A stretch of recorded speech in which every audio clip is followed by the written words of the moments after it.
1980년 5월 27일 그들의 작전은 완료됐습니다. 계엄군은 탱크를 앞세워 광주 시내로 진군했고 무력 시위를 벌이며 승리를 자축했습니다.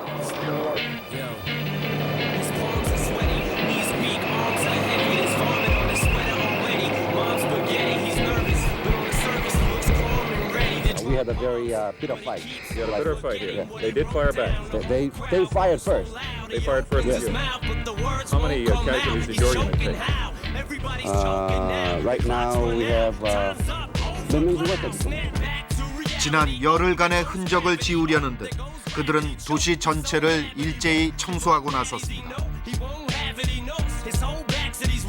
그 사이 도청에서는 한 청년의 주검이 발견됐습니다. 수많은 총탄 속에 쓰러져간 그 청년의 죽음은 그러나 끝이 아니라 시작이었습니다.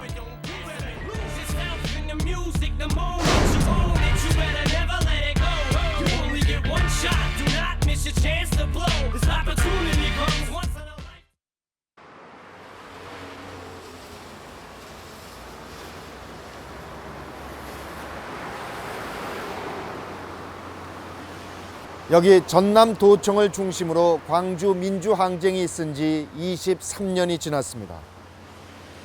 그 23년 안에 전두환, 노태우 두 전직 대통령은 내란과 내란 목적 살인 혐의로 법정에 섰고 그때 언론에 폭도로 표현됐던 사람들은 시민군으로 광주 사태는 광주 민주화 운동으로 그 이름이 바뀌어 불리게 됐습니다.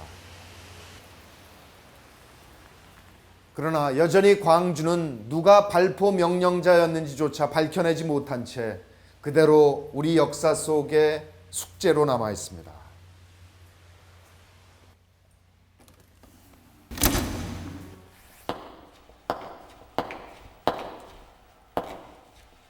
바로 이 방이 윤상원의 주검이 발견된 곳입니다.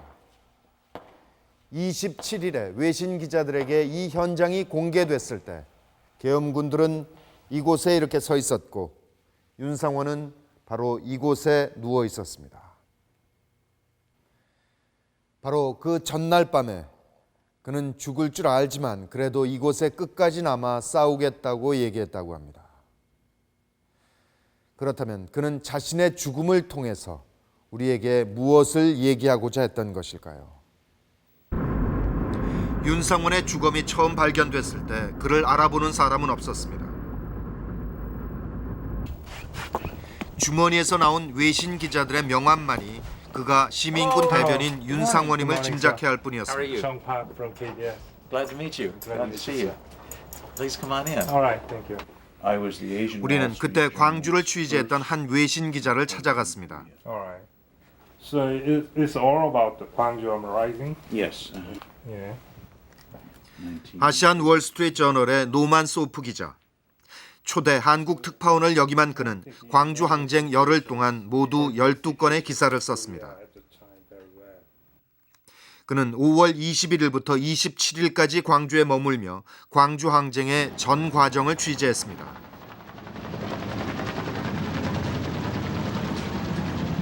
(27일) 간밤에 계속됐던 총격전이 끝나고 계엄군이 다시 진주한 도시는 공포 어린 침묵이 감돌고 있었습니다. 총소리가 멈추자 노만 소프 기자는 조심스럽게 거리로 나왔습니다. 과연 지난밤 이 도시에서는 어떤 일이 벌어졌던 것일까? 그것을 직접 확인하고 싶었습니다. 마지막 항전이 있었던 도청이 공개됐을 때 노만 소프 기자는 그곳에서 시신을 모두 18구까지 셀 수 있었습니다. And I walked throughout the provincial headquarters to every floor, every room, every hallway to see what had happened. And I counted 18 bodies. And I took pictures of some of those. 그 중에서도 유독 그의 눈을 사로잡는 주검이 있었습니다. 불에 그을린 채 눈도 감지 못한 청년의 시신이었습니다. As I looked at the body, one of the things that was very unsettling was that the eyes were partly opened. And so I was tempted, as we see in movies, we see if the eyes of a deceased person are open in the movie, someone will close the eyes. And so I thought maybe I should close the eyes like we see in movies. But then I thought, no, I'm a reporter. I shouldn't change anything. I shouldn't touch anything. So I didn't close the eyes, but I remember that, and that was one of the things that made the memory of the body very haunting. 계엄군의 군홧발 아래 죽어간 시민군 윤상원. 노만 소프 기자가 찍은 이 사진으로 그는 역사가 되었습니다. 그는 도청 밖에서도 많은 시신들을 볼 수 있었습니다. 수많은 사건 사고 현장을 경험한 베테랑 기자에게도 그 현장은 충격이었습니다.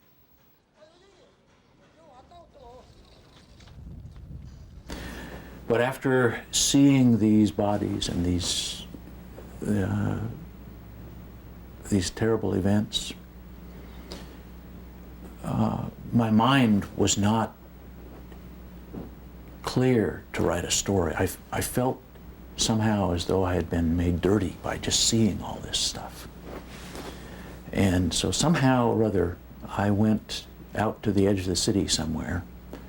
I don't remember how I got there, but I found a peaceful place on a grassy bank by some rice paddies. And there, where it was a pastoral, peaceful place, then I could write my story, and I wrote my story. 겨우 마음을 가라앉히고 그는 광주의 비극을 그리고 그들의 분노를 세상에 알렸습니다. 그 무렵 미국의 또 다른 신문에도 윤상원의 기사가 일면 머리 기사를 장식했습니다.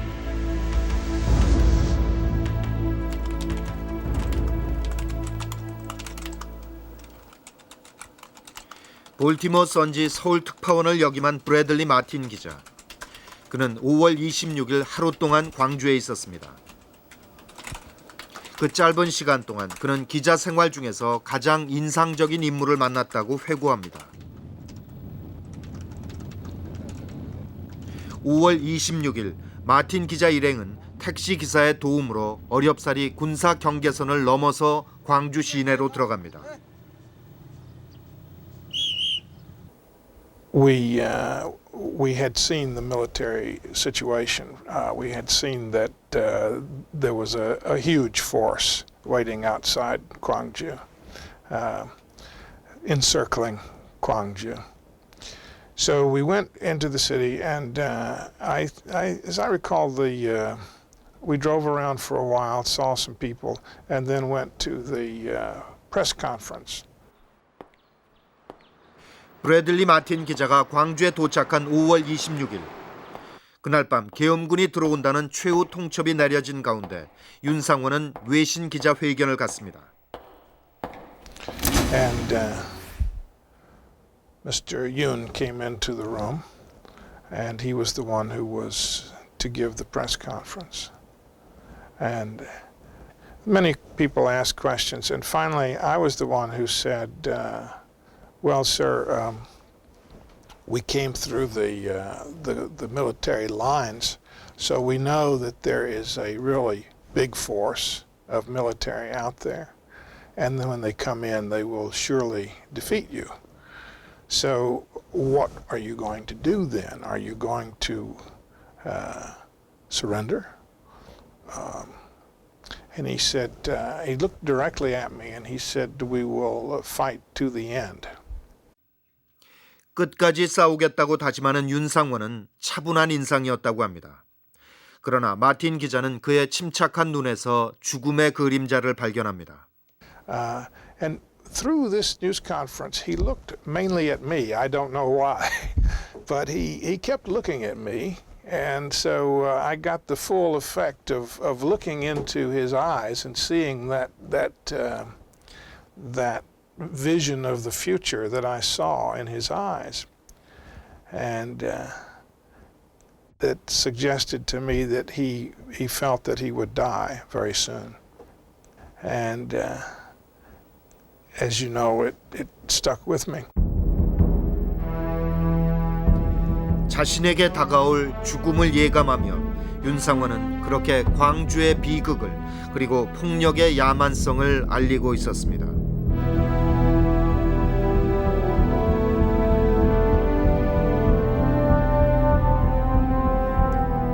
이 자리에 참석했던 브래들리 마틴 기자가 그의 눈에서 죽음의 그림자를 봤다고 묘사했던 청년, 그리고 노만 서프 기자가 그의 죽음을 보고 눈을 감겨주고 싶다고 말했던 청년. 그 사람은 바로 시민군의 대변인이었던 윤상원이었습니다. 그렇지만 시민군 대변인이라는 직함은 그의 인생에 있어서 처음이자 마지막 공식 직함이었습니다. 광주 항쟁 직전까지만 해도 그는 양동신협이라는 작은 금융기관에서 일을 했었고 그 어떤 시위나 집회에도 참석했다는 기록이 없습니다.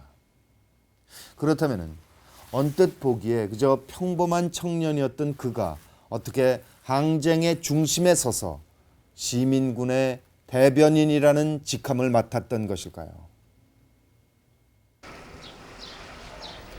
광주 항쟁이 있기 직전까지 윤상원은 이곳 광천동 시민아파트에 살았습니다.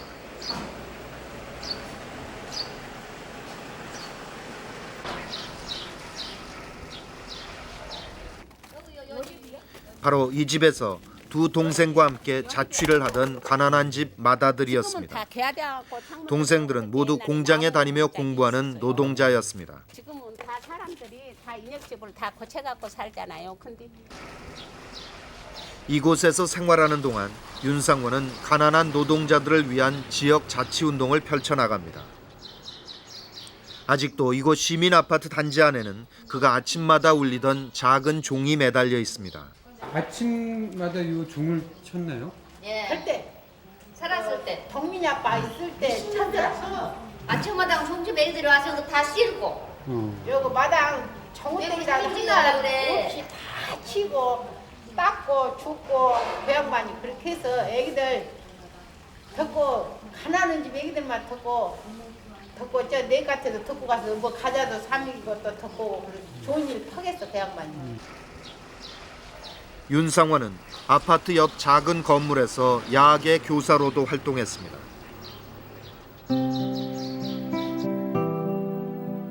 공단과 가까운 이곳 광천동에는 그의 동생들처럼 낮에는 일하고 밤에는 공부해야 하는 젊은이들이 많았습니다.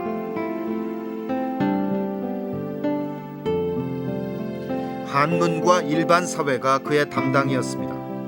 그러나 학생들이 처음부터 그에게 마음을 열었던 것은 아니었습니다.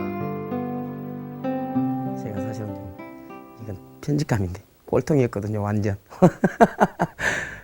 그때는 사실 신뢰가 가지 않았습니다. 요즘 소위 말하는 학출, 가방끈 긴 사람들. 저 사람들은 대학도 졸업을 했고 또 현재 대학을 다니고 있고 언젠가는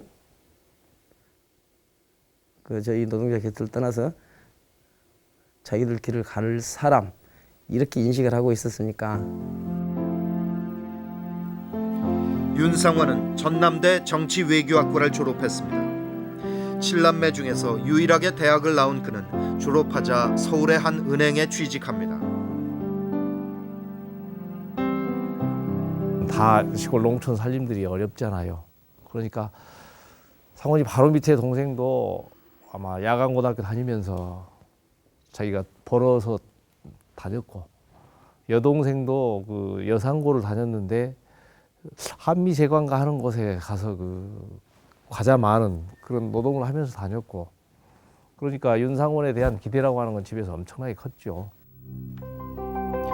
그러나 그의 직장 생활은 6개월을 넘기지 못합니다. 그에겐 오래전부터 동생들처럼 못 배우고 가난한 사람들을 도와야 한다는 의무감이 있었습니다. 네가 돈을 벌어서 그 사람들 도와주면 그것 아니야. 그러니까 내가 우째 돈 벌어갖고 그 많은 사람 도와줄 수가 있냐고.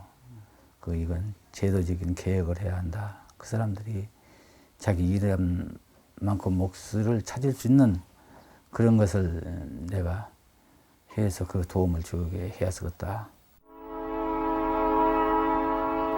그는 6개월 만에 사직서를 내고 광주로 내려옵니다.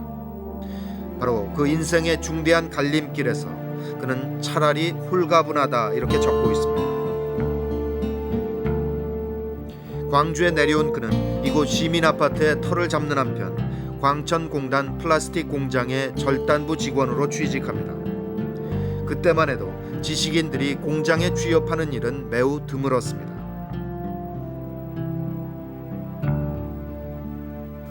아, 70년대 중반 이후에 현장 속으로라는 구호는 민주화운동 세력 안에서 굉장히 많이 나온 구호입니다.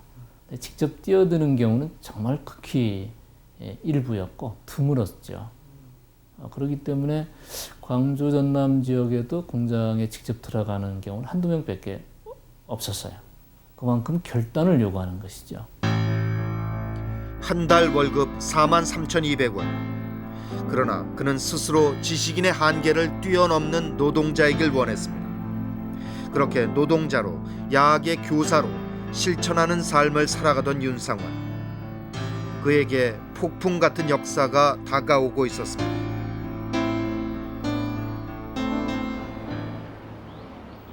(80년 5월 18일) 전남대 교정. 전날 밤 휴교령이 내려지고 계엄군이 주둔한 이곳은 오늘처럼 평화로울 수 없었습니다.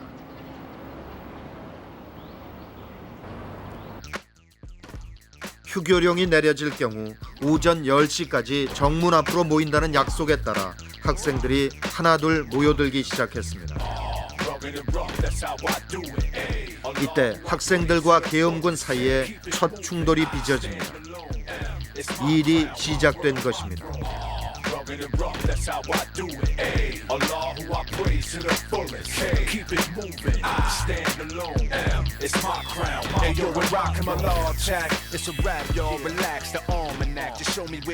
때리면 그 나무는 우리 말로는 목공 잃은 사람 말로는 앞빗동이라 그러죠.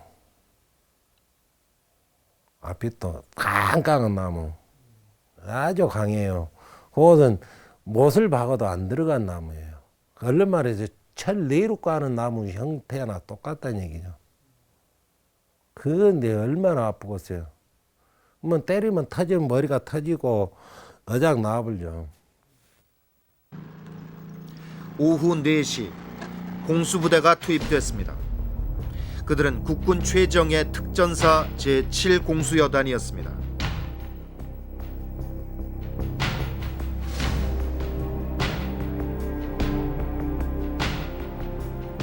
작전 명령, 화려한 휴가. 그들의 시위 진압 방식은 지금까지 경찰이 해온 것과는 전혀 다른 것이었습니다.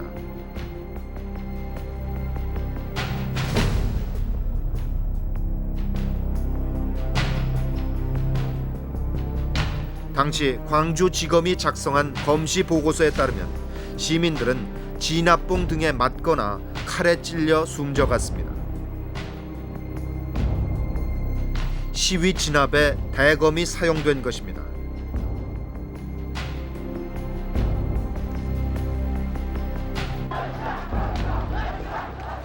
이튿날인 5월 19일 계엄군의 무자비한 폭력에 맞서 광주 시민들이 일어섭니다. 보다 못한 시민들이 하나둘 시위 대열에 합류하면서 학생 시위가 시민 항쟁으로 변해갑니다.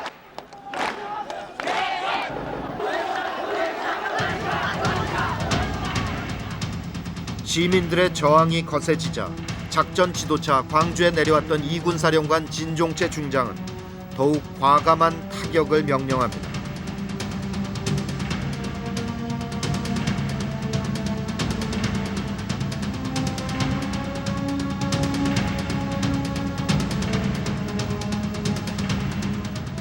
이해할 수 없는 폭력에 대한 분노가 시민들을 거듭 투쟁으로 내몰았지만 공수부대의 진압 방식은 더욱 과격해져 갔습니다.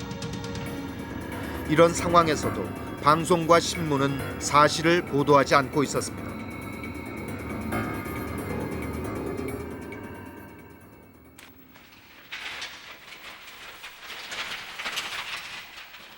광주의 참상을 제대로 알린 것은 시민들 스스로 만들어낸 투박한 신문이었습니다.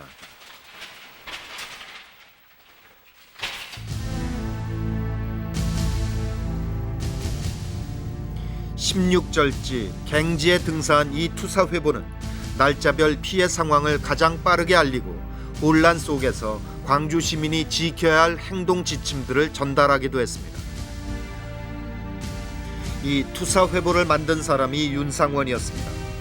그는 낮이면 시내 곳곳을 돌며 정보를 취합했고 밤이면 들불 야학 학생들과 등사기를 밀어서 시내 전역에 나누었습니다. 거의 가다가 다 없어진다. 외곽 지역까지는 갈 수도 없고 그냥 금남로 주변에서 거의 다 소화가 됩니다. 시민들의 반응은 참으로 그 정보에 목말라 하시다가 받으니까 그만큼 또 그때 당시에는 투사회보가 그 신뢰 수준도가 100%였죠. 광주 시민들은 투사회보를 보고 당시 상황을 파악할 수 있었고 투쟁 방향을 정할 수 있었습니다. 항쟁 3일째인 5월 20일 광주항쟁 최초로 조직적인 시위가 시도됩니다.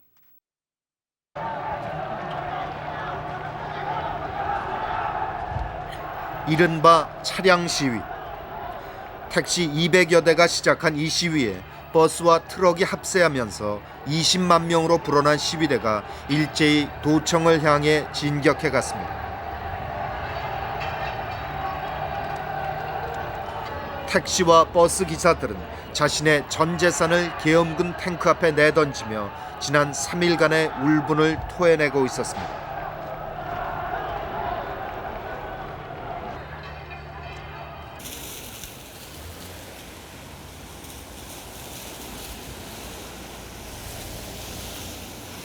(5월 20일) 이 거리는 운전기사와 시민들의 차량 시위 행렬로 가득 메워졌습니다. 그것은 자신의 생존 수단을 내건 투쟁이었습니다. 계엄군의 행동이 가혹해지면 가혹해질수록 광주 시민들의 분노와 저항은 들불처럼 퍼져올랐습니다. 그렇다면 계엄군은 왜 그토록 극단적인 폭력으로 광주를 헤집어 놓았던 것일까요? 그들은 어떤 세력으로부터 어떤 명령을 받았길래 그런 행동을 했던 것일까요? 79년 10월 26일 18년 유신 독재는 술자리의 총소리로 막을 내렸습니다. 유신에 억눌렸던 민주화에 대한 열망이 본물처럼 터져나왔습니다. 삼김 정치인들은 대통령 직선제 등 민주화 일정을 서두르고 있었고 사람들은 그 시절을 서울의 봄이라 불렀습니다.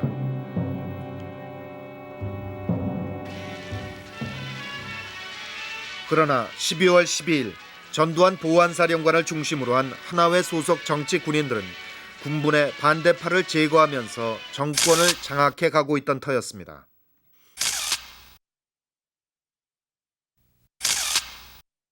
전두환 보안사령관은 중앙정보부장 서리에 임명됨으로써 사실상 국가의 모든 정보 기능을 장악하기에 이르고 그들은 충정훈련이란 이름으로 정권을 장악하기 위해서 이미 2월부터 병력을 이동시키고 있었습니다.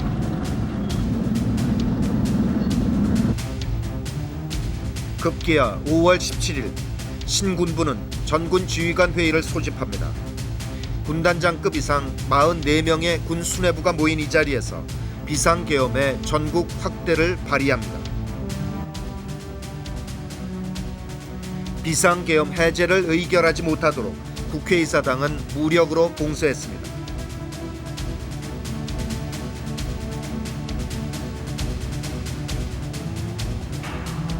이날 밤 9시 42분 비상 소집된 임시국무회의는 무장 병력의 삼엄한 시위 속에 비상계엄의 전국 확대를 의결하고 8분 만에 끝이 났습니다. 비상계엄 선포 지역을 1980년 5월 17일 24시를 기하여 전국 일원으로 변경한다. 5월 17일 휴교령이 내려진 대학엔 계엄군이 주둔하기 시작합니다. 전남대와 조선대는 7공수 2개 대대가 새벽 2시 30분 점령을 완료. 신군부의 쿠데타는 그렇게 순조롭게 진행되고 있었습니다.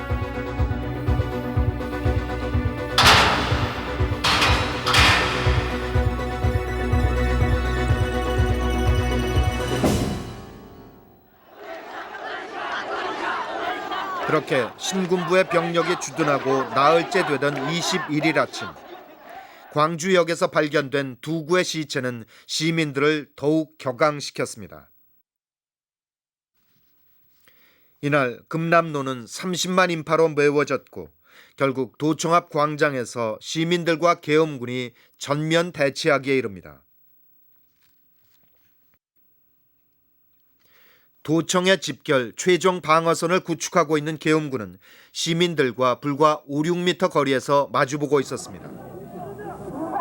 이때 시민 대표들은 도청에 들어가 유혈 사태에 대한 당국의 사과를 요구하며 협상을 시도하고 있었습니다.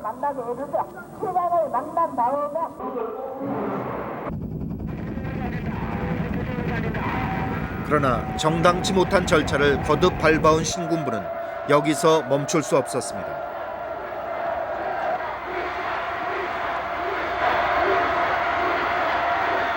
신군부는 광주의 저항이 전국적으로 퍼져나갈 것을 우려하고 있었습니다.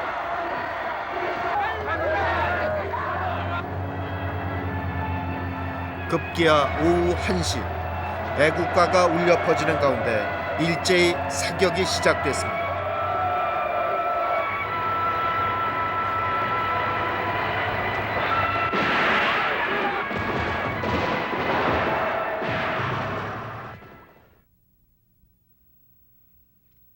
순식간에 일어난 이 일은 사격 중지 명령이 내려질 때까지 약 10분간 계속됐습니다.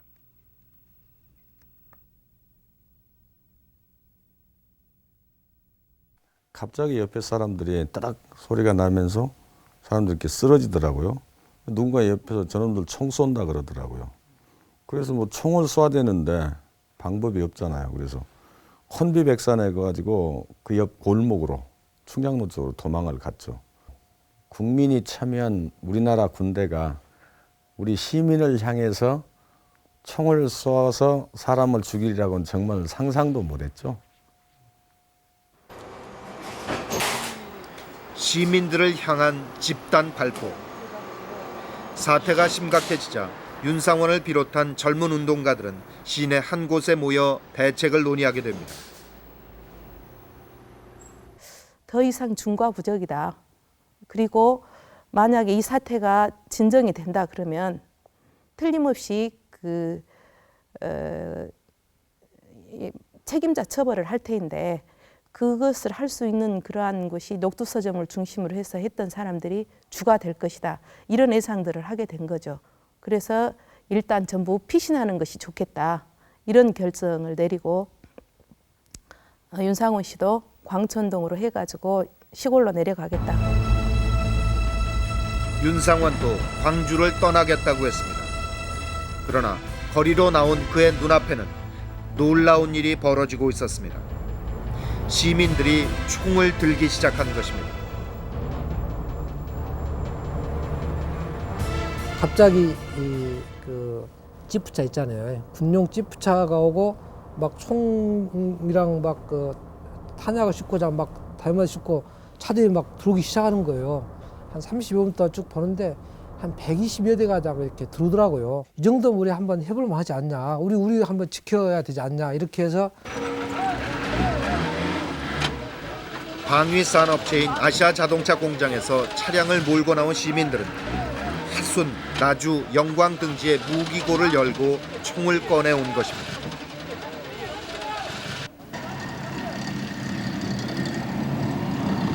그것은 집단 발포에 대한 분노이자 살아있는 자들의 살아남기 위한 몸부림이었습니다. 가만 앉아서 죽으라는 이유는 없잖아요. 죽인다는데 살라고 뭐. 실제 지금도 그래요. 나를 죽이려면 나도 방어해야 되냐. 당장 총이라도 들고 방어를 해야 되냐. 죽을 때 죽더라도. 시민들이 총을 들었다는 소식이 전해지던 21일 오후 5시 광주에 진입했던 공수부대는 시내에서 철수하라는 명령을 받습니다. 작전상 후퇴한 다음 적당한 시기에 군 병력을 증원해 다시 들어오겠다는 것이었습니다.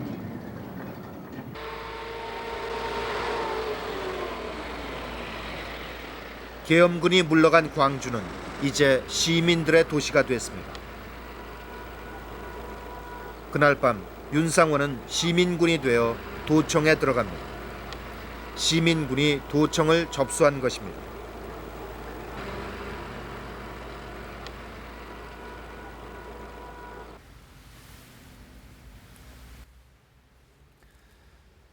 급기야 시민들이 총을 들었습니다. 윤상원 그도 총을 들었습니다. 그것은 누군가 가르쳐 주거나 또는 배워서 이루어진 일이 아닙니다. 또는 지루한 토론 끝에 내린 결론도 아니었습니다. 그것은 오로지 인간으로서 자신의 생명을 지켜야 한다는 방어 본능에서 나온 일이었습니다. 국민의 생명과 재산을 지켜줘야 할 군대가 국민을 향해서 총을 쏘고 국민은 이에 맞서서 같이 총을 잡은 상황. 그때까지의 모든 상식과 가치가 뒤집어지고 있었습니다. 이런 상황에서 윤상원을 비롯한 시민군들은 깊은 갈등에 빠져들고 있었습니다. 시민들의 더 이상의 희생을 막기 위해서 이제 총을 놓고 항복할 것인가, 아니면 끝까지 싸울 것인가. 그들 앞에 두 갈래 갈림길이 있었습니다.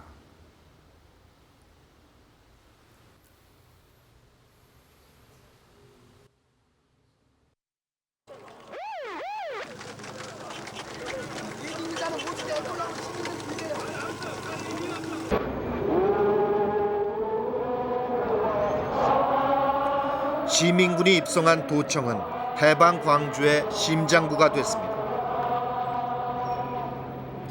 죽은 자와 산 자가 이곳에서 만났고 80만 광주 시민의 눈과 귀가 도청으로 모아졌습니다.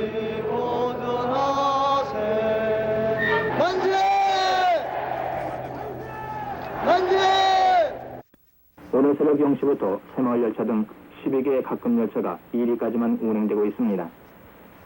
전라남도로 들어가는 모든 육로가 사실상 막혀 있습니다.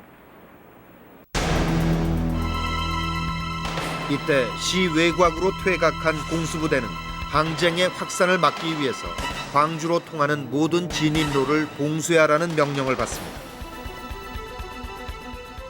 이제 광주는 더 이상 나갈 수도 없고 들어갈 수도 없는 사면 초가의 상황이 됐습니다. 이른바 광주 고립작전이 시작된 것입니다. 철저히 고립된 섬 광주에서 시민들은 서로 돕는 공동체를 만들어내고 있었습니다. 수많은 총기가 나와 있었음에도 치안 질서가 유지되고 있었고 금융기관은 온전히 보존됐습니다. 매점 매석이나 폭리는 찾아볼 수 없었고 식량도 함께 나누어 먹었습니다.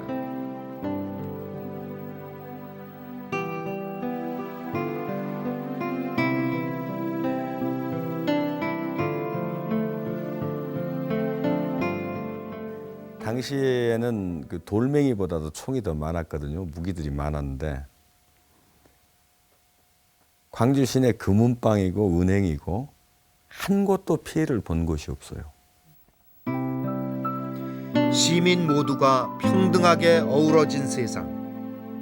이 해방 광주의 모습은 은행원에서 스스로 노동자의 길을 선택했던 윤상원 그가 꿈꾸던 세상이었는지도 모릅니다. 대동세상이죠. 누구나 다 같이 이렇게 그냥 그때 당시에도 그런 식으로 표현을 하셨습니다. 함께 어우러져서 정말 행복하게 웃으면서 다 같이 잘 살 수 있는 세상, 그런 대동세상을 만드는 것이 너희들과 너희가 할 수 있는 최선의 일이 아니겠느냐. 그러나 시민군 지도부는 승리의 기쁨을 효율적으로 이끌어가지 못하고 있었습니다. 22일 오전 광주 시내 주요 인사와 시민군 대표 15명으로 구성된 시민학생 수습위원회가 결성됩니다. 이때 수습위원회 내부는 무기를 들고 끝까지 싸워야 한다는 쪽과 무기를 반납하고 계엄 당국과 협상하자는 쪽으로 나뉘기 시작합니다. 이런 상황에서 수습위원회는 계엄 분소를 찾아 첫 번째 협상을 시도합니다. 계엄 분소 측에서는 일단 무기가 무질서하게 지금 이렇게 돌아다니고 있는 상황에서 어떤 수습이 어려우니까 일단 무기를 회수하고 반납하는 것이 수습의 조건이었습니다. 그 사람들은. 시민들은 수습위원회 협상 결과를 기다리며 도청 분수대 앞에 모여 걸기 대회를 열고 있었습니다. 이 자리에서 열린 협상 보고 대회에서 시민들은 무기를 반납하자는 수습위원회의 발언에 거칠게 항의합니다.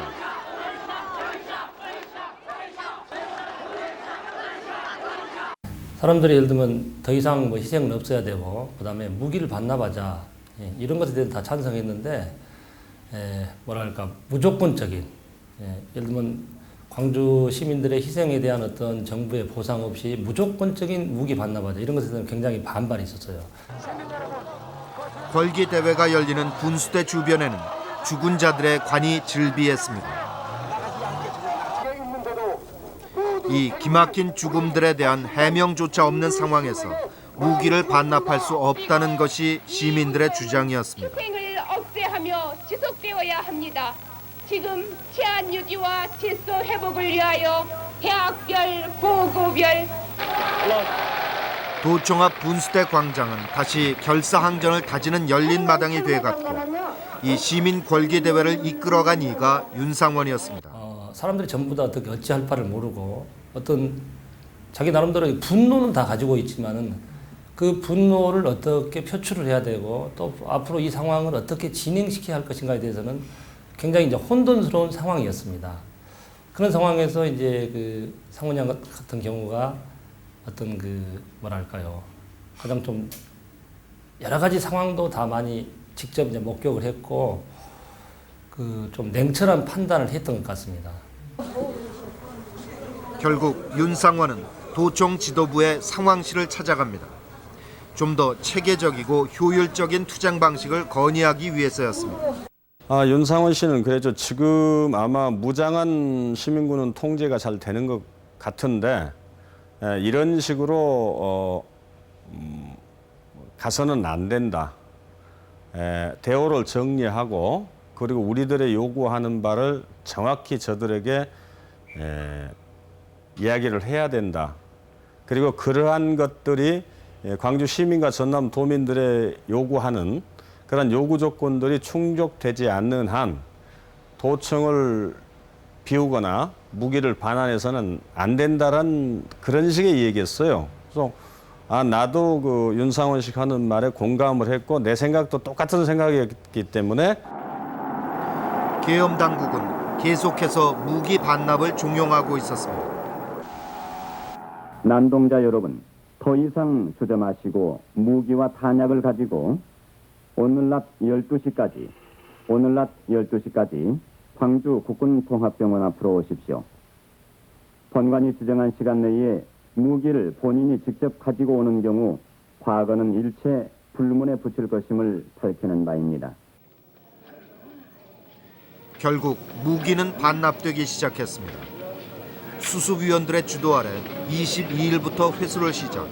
25일에는 나가 있던 6천여 정 중에서 3천여 정이 반납되기에 이릅니다.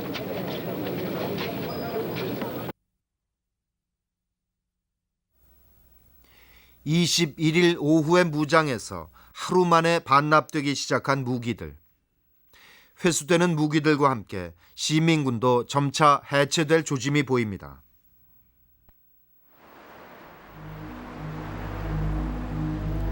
윤상환은 그런 상황에 동의할 수 없었습니다.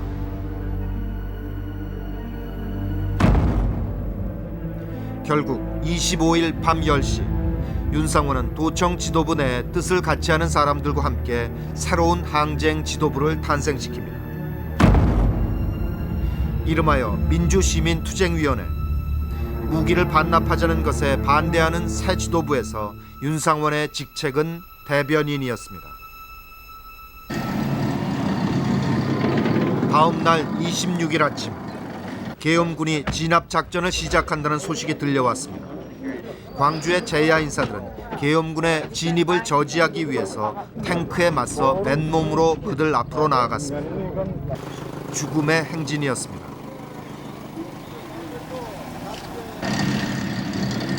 계엄군은 잠시 퇴각하는 것으로 보였습니다.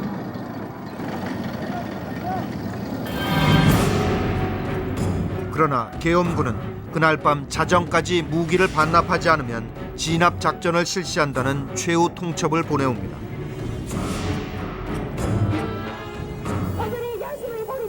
이런 상황에서 26일 오후 시민들은 5번째 걸기대회를 갖습니다. 이날 이 자리에서 역사 앞에 끝까지 싸울 것이라는 80만 광주 시민 결의문이 채택되기도 합니다.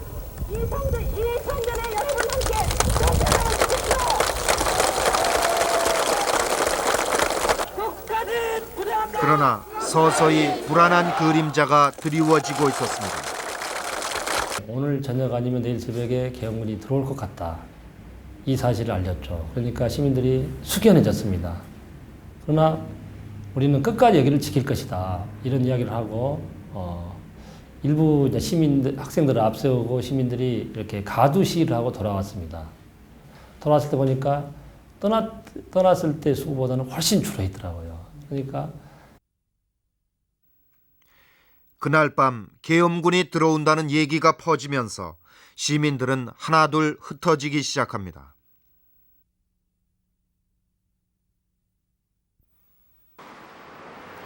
이제 시간이 얼마 남지 않았습니다.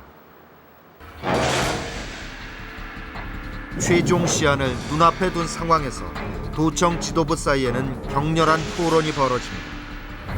이제 여기서 항복할 것이냐 아니면 끝까지 남아 싸울 것인가 하는 것이었습니다. 강주 시민 다 죽고 나서 민주주의가 되면 뭐하고 어떤 것이 우리 목적을 달성하면 못하겠냐. 조금 우리가 그 조건을 다 만족시키지는 못한다 하더라도 이보 전진을 위한 일보 후퇴라고 지금 상황이 도저히 우리가 같이 맞서 싸울 수 있는 상황이 못 되고 계엄군이 오늘 밤 12시가 지나면 분명히 공격을 올 것인데 윤상환은 이제 와서 항복할 수는 없다고 역설했고 반대편에서는 더 이상의 희생을 줄여야 한다고 맞섰습니다. 결국 회의는 항복 쪽으로 기울고 이때 윤상환을 지지하는 한 청년이 총을 들고 회의실로 뛰어듭니다. 이 자리에 있는 사람 다 나가라고 그랬어요. 제가 도청을 떠나라. 그렇지 않으면 내가 사살해버리겠다. 광주 시민 어쩌라고 너희들은 이런단 말이냐 했더니 이제 회의 분위기가 싸늘해지지 않겠어요? 뭐 총을 들고 가서 위협을 하니까 자기들은 방법이 없었죠. 그리고 하나둘 빠져서 이제 도청을 나갑니다. 그렇게 고단했던 논쟁은 끝이 났습니다. 떠날 사람들은 떠나가고 윤상환은 조용히 총을 들고 일어섰습니다.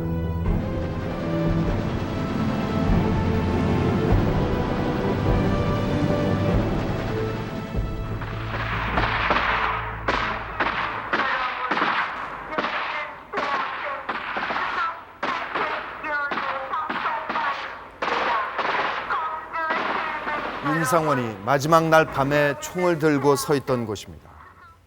그도 이곳에 서서 밖에서 들리는 여러 가지 소리를 듣고 있었겠죠.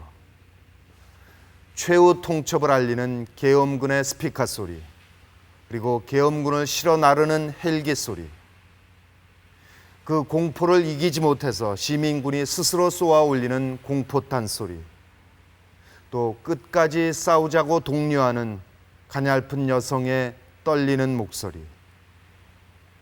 그는 이 소리들을 들으면서 무슨 생각을 하고 있었을까요?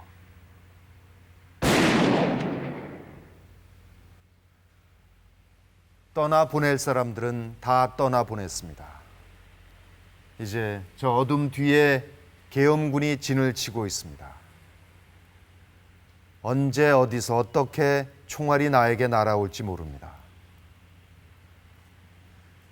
그렇게 도청에서의 마지막 밤이 다가오고 있었습니다. 어둠이 내리면서 도청 복도에는 긴 침묵이 내려앉았습니다. 누구도 이 싸움에서 이길 수 있다고 말하는 사람은 없었습니다. 그저 이렇게 서서 도청을 사수하는 것만이 광주를 지키는 일이라 여겼을 뿐입니다. 죽은다는 생각은 없고 지킨다는 생각만 있었죠. 같이 있는다. 이 생각밖에 없어요. 뭐 도망가야지, 어디 가야지, 숨어야지. 이런 생각은 전혀 안 들었어요. 거창하게 뭐 자유민주주의를 지킨다 뭐 이런 생각보다는 우리 가족들이 광주에 있었고 또 내가 좋아하는 사람들이 내 주위에 같이 있었고 그분들과 끝까지 함께 하는 것이 일단 도리라고 생각을 했었고요. 오늘이 마지막 밤이 될지도 모른다는 것을 그들도 잘 알고 있었습니다. 도청 앞 마당에서는 가족들 간의 실랑이가 벌어졌습니다. 당신 만나서 같이 죽고 같이 살자고 해놓고 애 나만 보내려고 하냐고 그 안강하게 같이 끝까지 지키겠다고 그랬습니다. 근데 뭐 가진 이야기로 설득을 해서 그날 보내게 됐는데 한 손에 3살 난 사내 아이를 잡고 임신 7개월인 아줌마가 저하고 헤어지면서 한 발자국 뛰고 뒤돌아보고 또 한 발자국 뛰고 뒤돌아보고 그러면서 그 헤어졌던 기억이 납니다.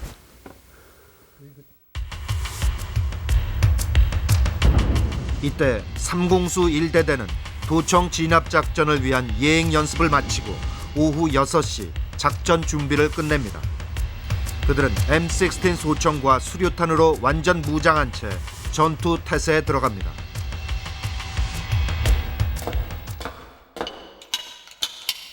도청의 윤상원도 총기를 나누어 주기 시작합니다. 그에게 총을 건네받던 200여 명 시민군 중에는 고등학생도 끼어 있었습니다. 계속 이렇게 쥐고 실탄 배구 받고 이렇게 하다가 내 차례가 되니까 딱 이렇게 멈칫하는 거예요. 멈칫 하시더니 너 총 쏠 수 있냐? 걱정이 되셨겠죠? 그때는 자신 있게 쏠 수 있습니다, 형님. 올려 주십시오. 한참을 쥐고 계시더라고요. 상훈 형으로서도 그 순간에도 상당히 고민을 많이 하셨겠죠. 아마 그때 그 표정은 글쎄요. 제 눈에 보이는 건 투사도 아니고 도청 대변인도 아닌 그냥 형님의 얼굴이었습니다. 27일 자정을 넘기면서 시민들의 참여를 호소하는 한 여대생의 목소리가 어둠 속으로 퍼져나갑니다.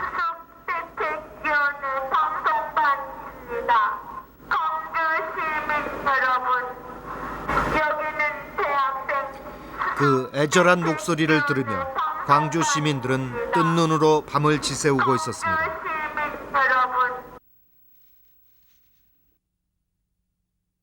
About midnight, you could hear the tanks coming down the road, and there was beginning to be shooting. And the students had a sound truck that was going around the streets, calling on the townspeople to come out and help them, but nobody was coming. Most everybody who had been in the rebellion went home. They were scared, quite rightly. 도심 저편에서 시작된 총격 소리. 윤상원도 그 소리를 듣고 있었겠죠. 자신에게 다가오는 죽음의 그림자를 느끼며 윤상원은 옆에 있는 동지와 생애 마지막 대화를 나누고 있었습니다.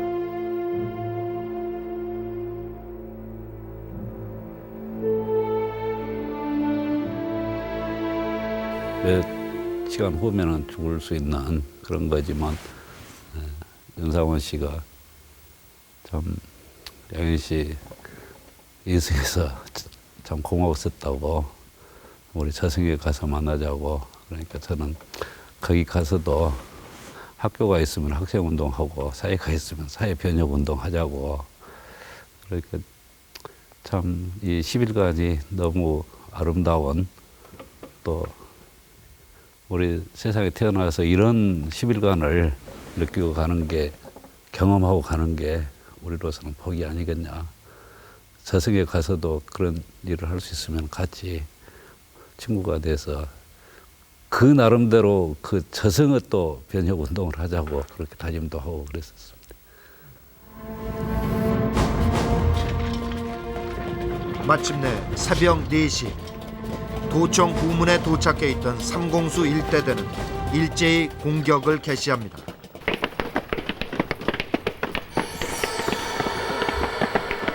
계엄군은 도청 담을 넘어 뒤쪽에서 치고 들어옵니다.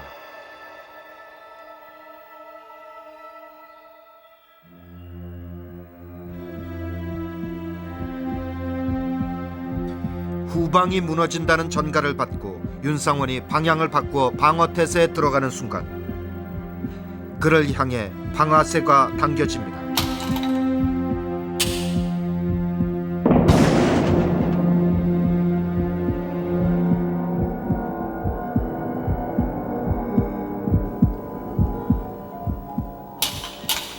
Bei der Kaserne vor dem großen Tor steht ne Laterne und steht sie noch davor. Da wollen wir uns wiedersehen. Bei der Laterne wollen wir stehen, wie einst Lili Marley. 커튼에 불이 옮겨 붙으면서 윤상원은 이런 모습으로 역사가 되었습니다. Their deaths were totally unnecessary. The military did not have to retake the city by force. The people of Gwangju wanted a peaceful resolution. The reason that Gwangju erupted in the first place was because of the brutality of the soldiers beginning on May 18th. They used indiscriminate, extreme violence, not only against demonstrators, but against bystanders and women and old people. And the key issue for resolving Gwangju that the citizens wanted was for the military to admit that it had used too much force. But of course the military couldn't do that. 그렇게 윤상원을 비롯한 수많은 광주의 죽음을 밟고 서서 신군부는 마침내 모든 권력을 장악합니다. 우리가 지향하는 민주복지국가는 첫째로 우리 정치 풍토에 맞는 민주주의를 이 땅에 토착화하고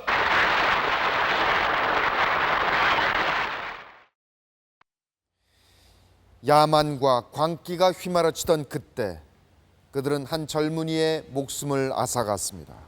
그렇지만 그가 지키고자 했던 정신만은 앗아갈 수가 없었습니다.